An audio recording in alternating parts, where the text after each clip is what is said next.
While the world watches Vladimir Putin's harrowing invasion of Ukraine, a forgotten conflict has been raging thousands of miles away in the Middle East, and it's getting worse.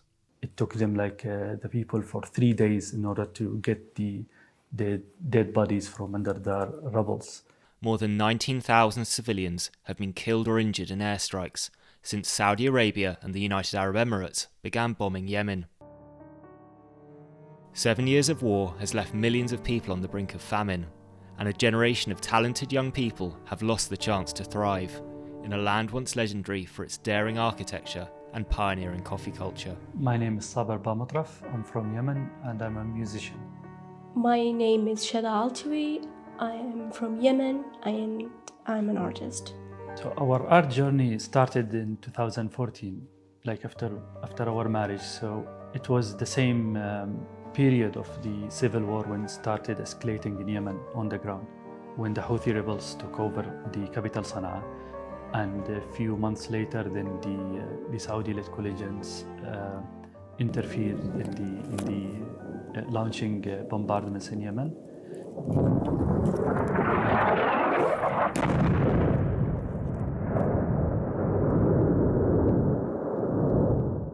People were gathering in the cafes listening to our music. You will hear airstrikes are bombing in that mountains and so on, but people are still listening to the music or attending one of Shada's art exhibitions.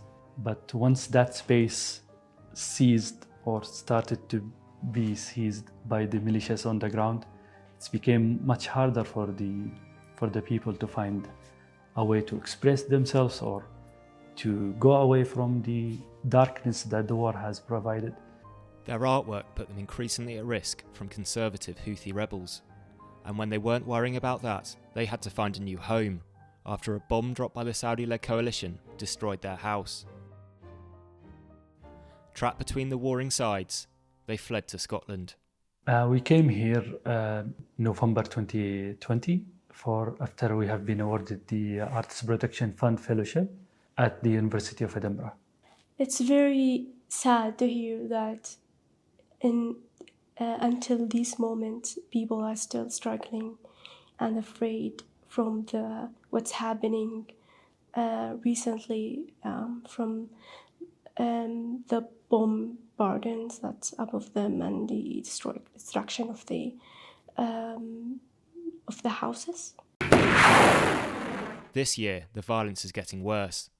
Houthi rebels fired drones and missiles at Abu Dhabi, one of the wealthiest cities in the Middle East. Saber knew there would be massive retaliation.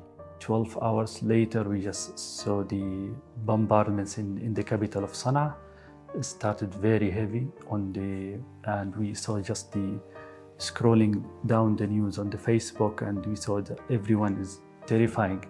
Our neighbors, only few blocks, few houses away from our house, it was targeted directly by the airstrike and resulted in killing at least 15 people were killed in the houses.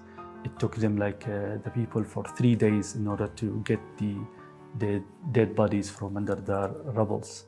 It's very strong for me. It's very strong. Yeah. I don't know if I can talk. It's okay. Okay. The bombing also hit a crucial telecoms cable, plunging the entire country into an internet blackout. The whole city is absolutely cut off of the internet services, and we have become completely detached from the rest of the world. Amid the chaos, Saudi Arabia and her allies conducted one of the deadliest bombings in 7 years of war. Missiles rained down on a migrant detention facility, killing over 90 people and injuring hundreds more. Searching through the wreckage, rescue workers found a remarkable bit of debris, a missile fin with a part number. هذا الكتابة الذي فيها تدل على أن السلاح المستخدم كان سلاح أمريكي. Amnesty International says the bomb belonged to Raytheon, one of the world's largest arms companies. At Raytheon Missiles and Defense, we're setting the pace of performance to give today's pilots and platforms total control of the skies. Headquartered in America, its supply chain depends on factories in the UK. Raytheon missiles have been repeatedly linked to attacks on Yemeni civilians. including the bombing of a wedding. I have read a lot about Raytheon since I was in Yemen. In a lot of, like in many reports, that's talking about the arms trade that's feeding the Yemeni war.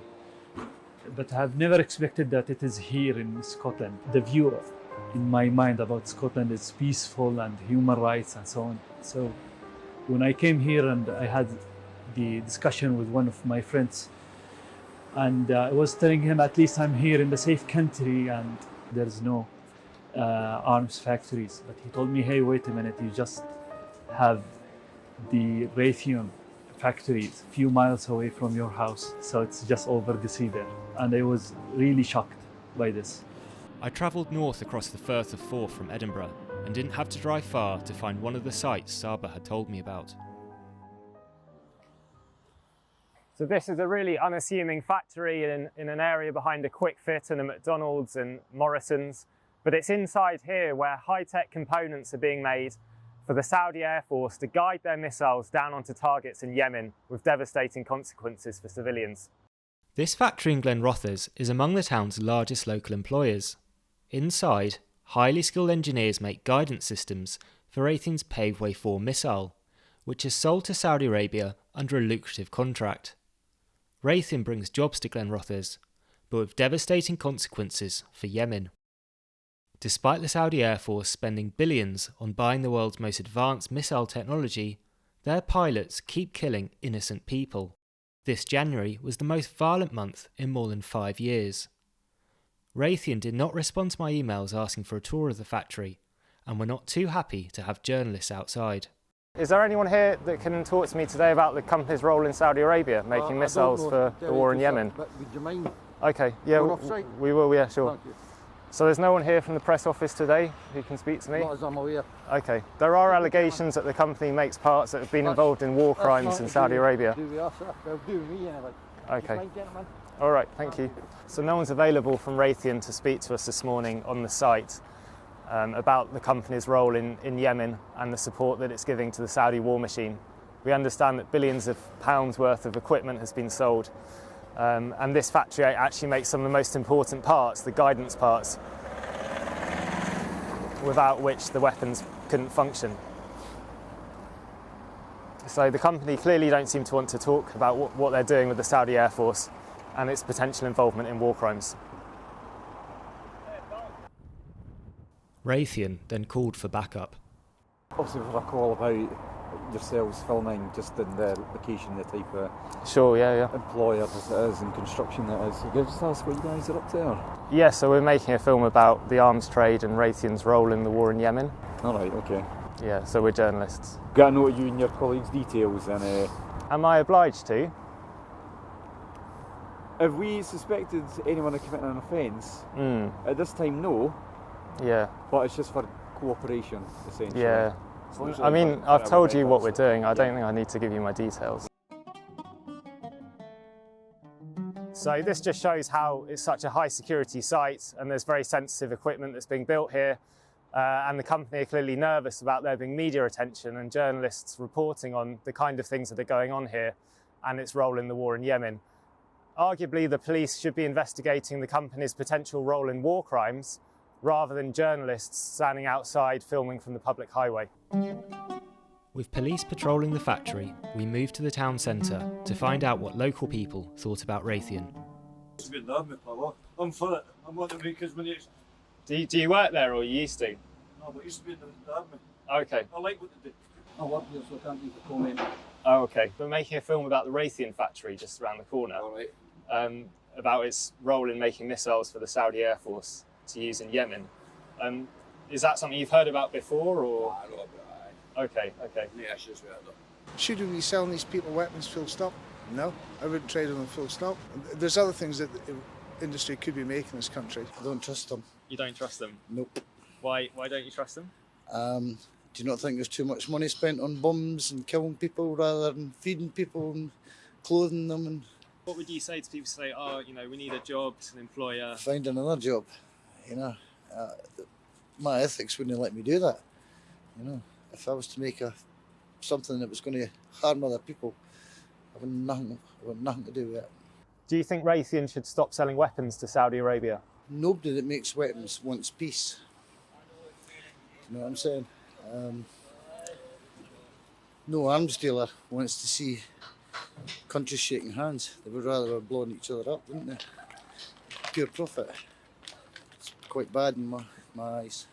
I actually don't think the people of Glenrothes do know what is made there.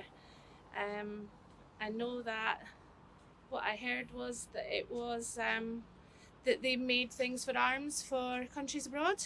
It provides employment, but is that the kind of employment you want in your town? So that would be the question mark. No, the answer is no, but then what do people do? So it's a bit of a rock and a hard place, really, isn't it?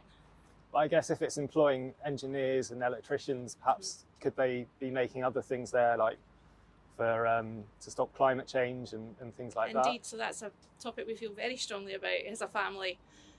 So yeah, I would absolutely wholeheartedly agree with you that perhaps we could be using their skills in a different way. They're making parts there for the Saudi Air Force guidance systems for the missiles that are being dropped on Yemen. How would you feel about that? I'd be horrified. And do you think there's much awareness in the town about the war in Yemen? Clearly I didn't know, and I thought I was fairly well informed about a lot of things that went on in my town. But no, that really shocks me. So last month in Yemen there was a Raytheon missile that was dropped on a migrant detention centre and 80 people were killed and 200 injured. Dear God. That's horrendous. I mean, I have a friend who works in as an engineer, and she's never really said too much about her job, but maybe that's why. Raytheon's media team refused to provide any comment for this film. I would say to those people, morally it's not accepted. It should be stopped, and these people have to be aware or have to be a moral aspect in their life that they are eating or they receive money from a tragedy that's happening in another part of the world.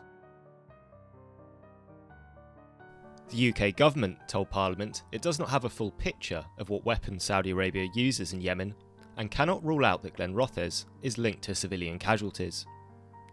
Britain has also taught Saudi fighter pilots how to fly their aircraft, which were due to visit England this month for training. Although this exercise, Cobra Warrior, was cancelled at short notice, such schemes routinely take place in UK airspace. 2 hours ago we heard the fighter jet above the sky here in Scotland, and we remembered that the airstrikes in Yemen. Whenever we hear such flights, we see that, oh, maybe it's going to go to Yemen. Maybe it's training campaign for soldiers, or maybe it will send or supply bombings to destroy our home country. The Saudi-led coalition claims the detention centre it hit in January was in fact a security camp and a legitimate military target. They say increased airstrikes on Yemen are in response to Houthi rebel attacks on the UAE, where rockets have killed several civilians so far this year. But as the war continues, Raytheon stands to profit, as its chief executive, Greg Hayes, proudly told investors. Good day, ladies and gentlemen, and welcome to the Raytheon Technologies fourth quarter 2021 earnings conference call. You just have to look to last week where we saw the drone attack in the UAE, which attacked some of their facilities. And of course, the tensions in Eastern Europe, the tensions in the South China Sea, all of those things are putting pressure on some of the defense spending over there. So I fully expect we're going to see some benefit from it. And it's not just Raytheon shareholders in America who stand to gain. The company's British arm is chaired by a hereditary peer, Lord Strathclyde. As a minister in several Conservative governments, he proudly supported the arms industry. Are we a major military power? Of course we are, my lords. We are the sixth richest nation in the world. We will have the fourth largest military budget in the world. And with the modernisation that is taking place, we will be extremely powerful and will be able to reach across the globe. While tycoons and politicians push for ever more spending on the military, millions of ordinary Yemenis are praying for peace. As artists, we were trying to send the message, to send the other picture of Yemen, to the world instead of seeing the bombings and all the bad, sad news. If the world can see and believe in the power of art and power of the youth, so then the peace process will start. But if we only consider the militias or we consider the warlords, there will be no peace.